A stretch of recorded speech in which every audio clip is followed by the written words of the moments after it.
The truth will set you free, but first it'll piss you off. Shout out to them people.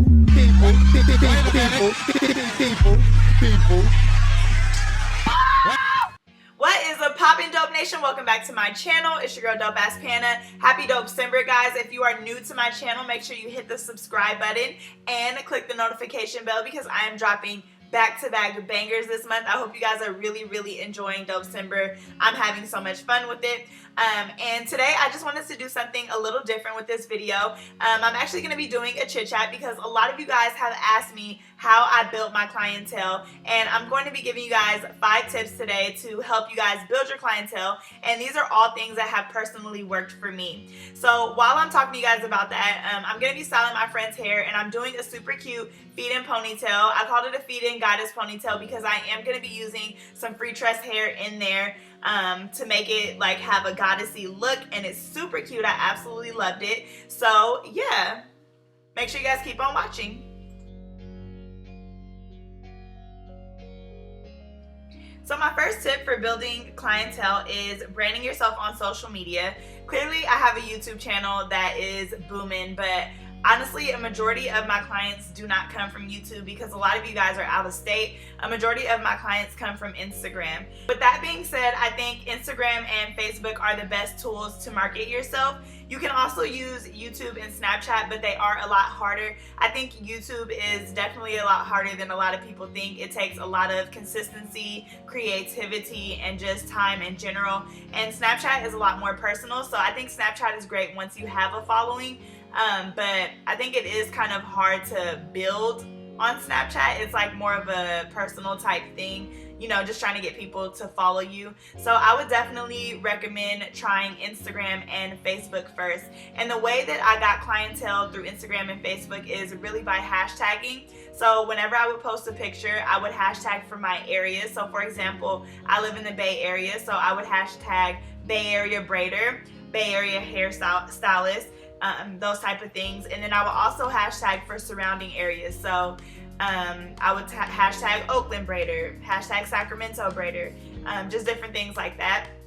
In addition to that, I would also hashtag for the style, and that's just to help me get a following in general. So I would hashtag feed-in braids, box braids, whatever the style is depending on what I'm doing.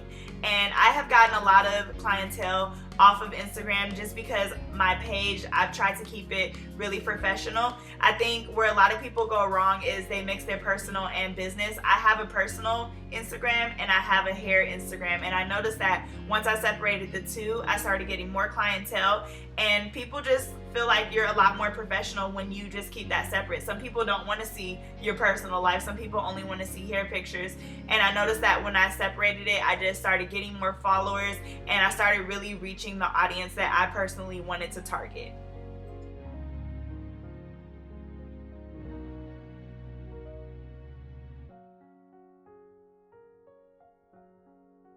My second set of advice would be to work on high school kids, and the reason why I say that is, number one, they are literally a walking advertisement for you all throughout the school, especially if they go to school with thousands of kids. High school kids always want to look cute. Like, those are the years where you want to look poppin', and when they see a style that they like, they're gonna go to you, and they're not paying for it. So I feel like most of the time they don't really trip off price, because their parents are paying for it and they can convince their parents to do it.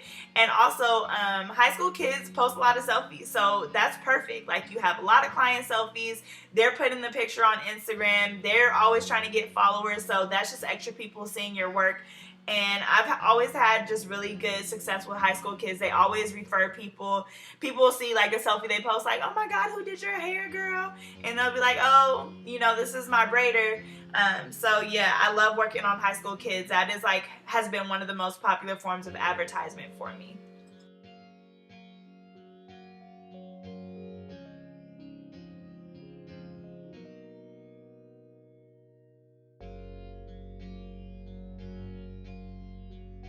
This third piece of advice is literally one of my pet peeves, and it's only because I see people like braiders with so much potential. I see braiders that are like way better than me, and their pictures just are not good. So I think it's important that when you are sharing your work, you need clean, crisp pictures that really like accent what it is that you're doing and what it is that you're trying to show. So sometimes I see pictures that have like really poor lighting. The braids look phenomenal, but the pictures just have poor lighting. You want to make sure that what you're showing is really aesthetic to the eye. So sometimes I may need to go outside and take my pictures.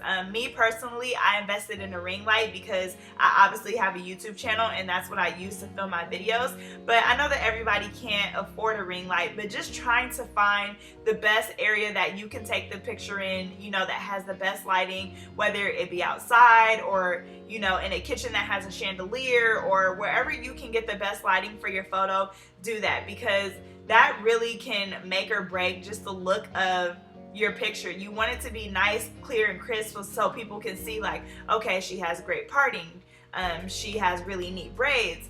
Really try to take your pictures and accent what is great about the hairstyle, if that makes sense. In addition to that, keep in mind that you want to get the best angles of the person's hair that you're styling. So like, not to call people ugly, but sometimes you can do a really great style and the person is just like making it look like not as cute. I don't know how to say it without sounding mean. Like, I know some people may not be like Beyonce's, you know what I mean? But just trying to find the best angle to make your style look really, really good, because it is an overall look. Like, I've had people bring me pictures and obviously like the models are in a full face of makeup and they have like dusty ass box braids, and I'm like, do you like the braids or do you just like the way she looks in the braids? Because these braids are like super average, but the girl's super cute, so it makes it look cute, you know what I mean? So just making sure that you are really getting like the best angles of your model to really like make your hairstyle pop.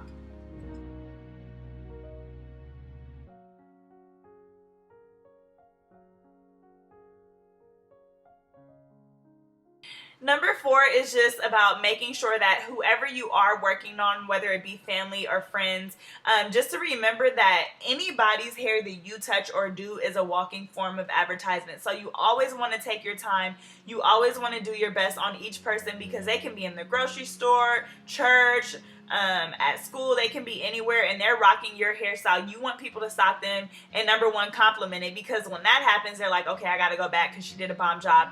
And number 2, other people want to get their hair done by you. So just really making sure that you put time and effort into each style that you do, and try to find a way to like recognize your clients that refer people to you. So sometimes I'll say, yeah, if you refer somebody, I'll give you like $50 off your next style. Or if you refer a friend to me, if you refer 3 friends to me, I'll give you a free hairstyle or something like that. Find a way to really show your clients that you appreciate them, you want them to return, and yeah, that can help you build clientele.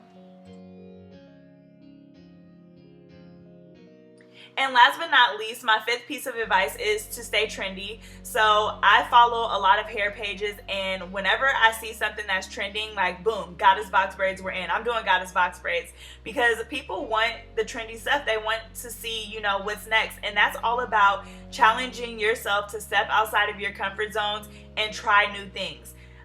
Me personally, because I have a YouTube channel, like I'm personally trying to work on my creativity, because I obviously want to get to a point where I'm creating hairstyles instead of like seeing hairstyles that other people are doing and trying to duplicate it, if that makes sense. But you always want to stay with the trend. So whether you have to take classes or if it's just grabbing a doll head and practicing, when people see you kind of like doing like, you know, the new thing, they're like, oh, okay, for sure, I'm going to her, if that makes sense. That is part of the reason why I chose to go to cosmetology school too, is just because I want to be able to learn and do it all. Like, you have to be versatile as a stylist. Like, I want to be the person, like, you know, I want to be their braider, I want to be their weavologist, I want to cut their natural hair. I want to be able to do it all, because when you're versatile like that, people are, you know, more willing to come to you, and you can keep up with all the trends. Like, boom, okay, frontals are in, I got you on a frontal. You want a frontal with a bob? Boom, I got you on that. You want a braided wig? Okay, I got you. I can do a frontal, I can do a braided wig. So it's all about just challenging yourself to step outside of your comfort zone, can continue to learn, continue to stay trendy. If you have to follow pages, if you have to watch videos, whatever you have to do to stay up on the new stuff, I would really, really encourage you to do that. And that's how you build a clientele of, you know, like high school kids that'll come back, because that's all high school kids do. They want the new trendy stuff. I have so many high school kids show me like pictures off of Pinterest of like, you know, the new styles that I'll see people do. So yeah. So yeah, guys, I hope some of these tips helped you. Let me know if you guys like videos like these where I kind of address some of the common questions that you guys asked me. Also, I hope you guys love this ponytail. It turned out so cute. I know it may be distracting, me talking as I'm styling, but if you guys have any questions, leave them down below, and I will catch you guys in my next video. Thanks.